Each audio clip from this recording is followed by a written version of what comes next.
So your mother's name is Martha too? Hello and welcome to One Cool Thing from PCMag.com. This is our daily show, which is live on Facebook. And of course, if you are watching us on Facebook, please ask us questions, make comments. Zach over here will call them out to us and we will dialogue with you.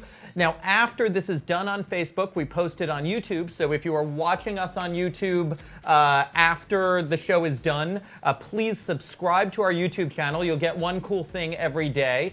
And of course, consider heading over to Facebook for the live show if you want to ask us questions. Now, today's one cool thing is the Google Pixel Buds, right? And now these are Google's new Bluetooth headphones, and they are said to combine the excellence of fine audio headphones with the pairing ease of Apple's AirPods and all of the language proficiency of the Babelfish from Hitchhiker's Guide to the Galaxy, right? They suck. Oh, man. Okay. Where do we want to start with this? Let's start with the more mundane headphone thing, the design. These look really cool. They're very minimalist, very simple. The circular design is kind of reminiscent of the Chromecast. The problem is it doesn't feel good, it doesn't fit well. These are not earphones like we're used to that are in-canal earphones where there's a seal in your ear that actually keeps sound from coming out. It is earbuds, so it just goes into your ear, and these drivers here sort of are angled towards like your ear canal, but it doesn't go in and there's no seal. And that is not nearly as good as in-ear canal earphones. So does that make it sound weak, distant, thready? How does it sound? It sounds a little bit distant. The bass is very powerful, but the high end there isn't a whole lot of clarity, which is kind of a problem when you have, wired. These aren't like wireless like AirPods, earphones that are $160, which is that's expensive for anything in this category. Now let's question first, let's take a question. What's the battery life? I forget. I think Google says I forget if it's 7 or 15, but the point is, the case 5 hours actually. It's 5 hours, and the case contains additional battery. Yeah, so you can have up to 24 hours. The thing is, 5 hours for wired earphones, not that great. You usually expect like at least 6 or longer. Okay, now this case, this charging case here, it's this attractive fabric case, but it looks like it may be difficult to get the headphones back into the case. It's a little bit awkward. It closes with a magnet. There isn't really a clasp, so you need to make sure the cable is tucked inside and like out of this little magnetic clasp in the middle. So it's a little bit awkward. It's not as bad as it might seem, but it isn't as quick and easy as a lot of the battery cases that come with wire-free earphones, which don't have a cable to do anything with. Now, can you charge these without the case, or do you have to charge the case? You need to use the case. The only way to charge these are with these little contacts, which fit in the case. And the case here charges over USB-C. Yeah. Okay. So so the audio quality, not so great. Not terrible, but not great. Okay.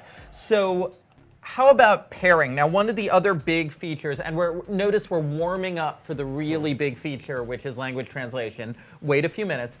So Google said that these will pair more easily with Pixel phones than any other pair of headphones. Is that your experience? Sort of. When it works, you have the earphones in the case. You open it up with your phone on, and it says, these are trying to pair, and you tap it. Great. That's happened 1 out of 3 times. Oh! One time, it just didn't really pair at all. The other time, I had to manually go into Bluetooth and pair like any other earphones. So while it's nice in theory, don't count on it. I mean, pairing anything in Bluetooth now isn't that hard, so you don't really... Losing half a step is not an advantage that deserves its own bullet point. But at the same time, AirPods pair basically flawlessly with recent iPhones. Yeah, but that's also like Apple keeps all their stuff really closed and together. That said, but this is a Google product and a Google product. They should be working together here. It should be, but I mean, this is what, LG I think makes it? Well, but Google made the software stack. That's the thing. Yeah. Google supposedly wrote the firmware here. Yeah. Google is a $6 quillion company. I don't know how many dollars Google is, but it's a lot of dollars. They should be able to write a Bluetooth firmware stack. Or buy one. It worked one of the times I tried it, so there's that. Okay. So They cost a lot. Yeah. Now it integrates into Google Assistant, which is sort of the big running into it starting. So you just put it in here and just say, "What's the weather tomorrow?" You can't actually hear it, but it's talking through the earphones. Oh, so it's talking through the earphones. Because it's not showing it on the display of this phone. Yeah. That's interesting. But the thing is, here, if you have a Pixel phone or really any modern Android phone, let me just make sure it's enabled right now. Then you can hold the action button on your Bluetooth headphones and launch the Assistant anyway. I mean, that's what I do with my Plantronics Voyager UCs. Or you can even, just like, you want to close, just, "Okay, Google." Why does it only work half the time? "Okay, Google, what's the weather tomorrow?" And there you Comes up go. there. Now you get it in your Google Assistant.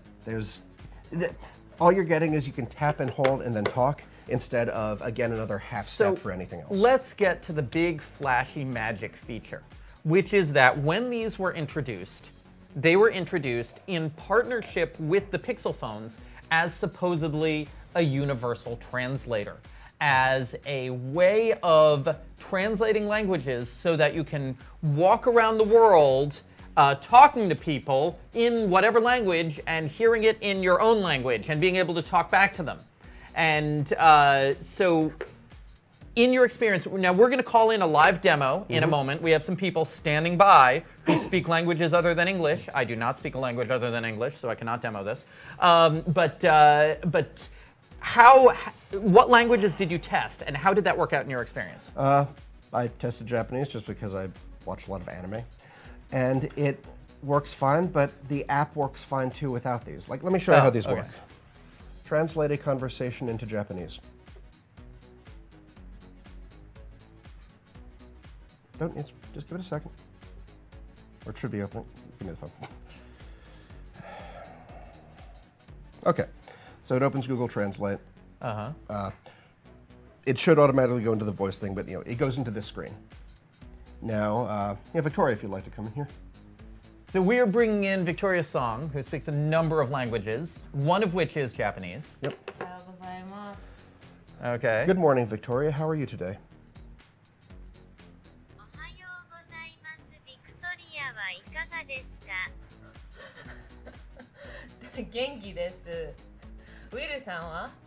And now notice the first thing is, it didn't actually take her thing because you have to tap the microphone. You have to tap and hold it, so when you're talking, you need to hold my phone and tap it.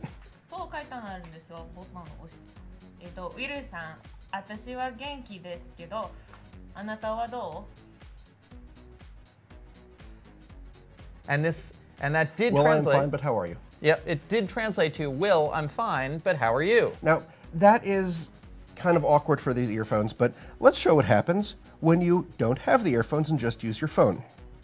I turned off Bluetooth. Now, okay, Google, translate a conversation into Japanese. I'm going to turn up the volume. Yeah. So, okay. Now, without the headphones on, you can tap the center button, Auto, so I can say, "Hello, Victoria."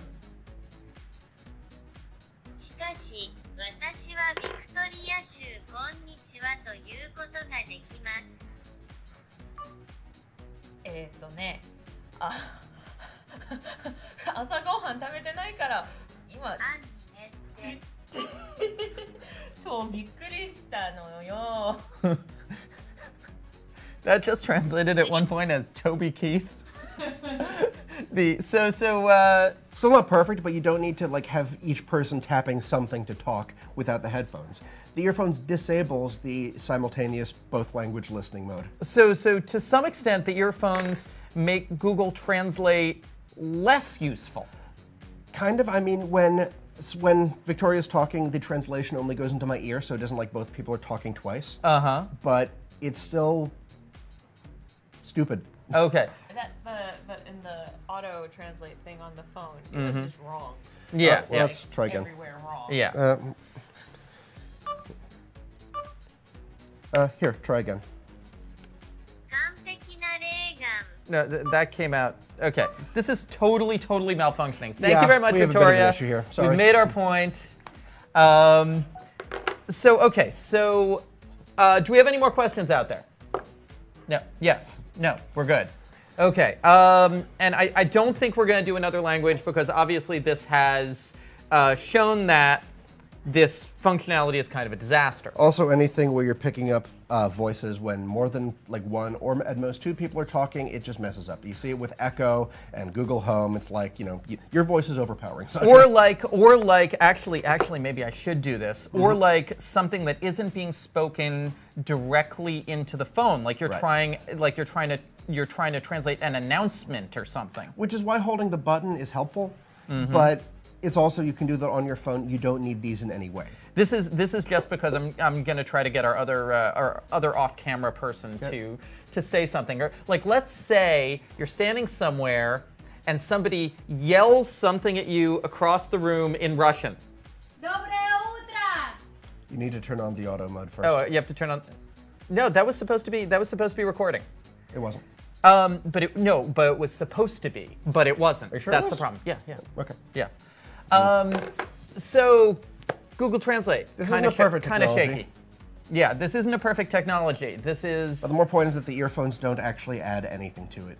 And Yeah. they're $160 for wired wireless earphones. You can get really, really good ones for $150.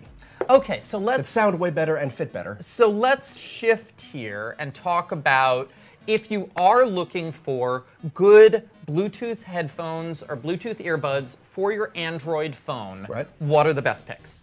The Shure SE15 wireless is very good. The Jaybird X3 we quite like. If you want wire-free, the JLab Epic Air are also $150 and they are wire-free. So like there's no wire between them. And at least the Jaybird and the JLab are sweat-proof, waterproof, so you can take them to the gym. The Shure might be, but I'm not sure.